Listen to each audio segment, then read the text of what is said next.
Almost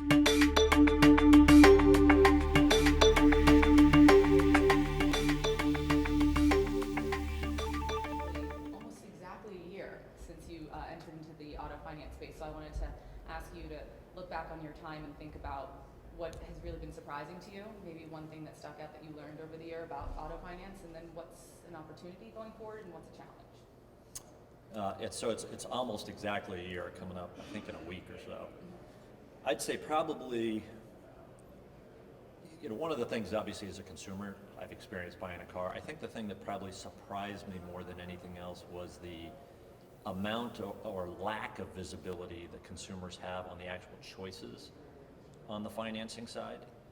I've been fortunate. I've not been non-prime or subprime, and when you're in that space, there's a pretty big difference in pricing across different options that they've got, but they don't actually get to see them. The dealership does, and the dealership makes the decision. Now most dealerships are good and they're doing the right thing, but not 100% of the time, and that's been a bit surprising to me, and I think we need to change that. And so that it sounds like an opportunity, and also kind of segues into my next question, which is, you spoke kind of in length about the car buying process and how it really hasn't changed. The model hasn't changed since the existence of car buying. And so I wanted to get your thoughts on if that is ripe for change, which obviously you did say on stage, and then also kind of how that might be, even some small things that can do to make it a little more enjoyable for the consumer.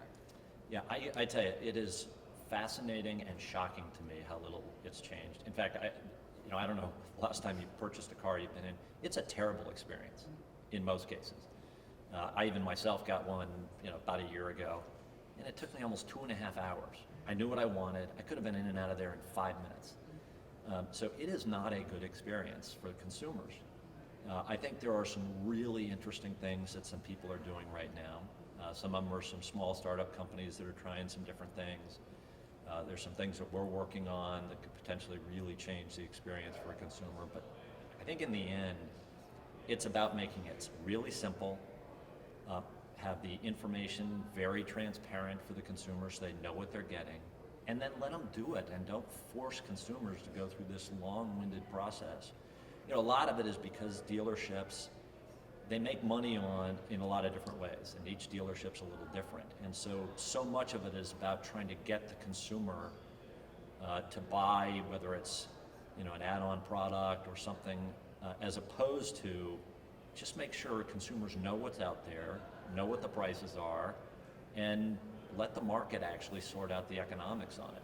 It tends to work out pretty well in the long run, and my own personal view, like I say, is if we don't do it, it's going to get done to us. I mean, the CFPB's all over this stuff. The OCC was on the front page of the business section of the Journal today. There's stories all the time, and there's some pretty cool little companies doing some neat stuff out there. So I think my guess is within the next 5 to 10 years, the current model won't go away, but there'll be a bunch of others, and a big chunk of the market share will shift.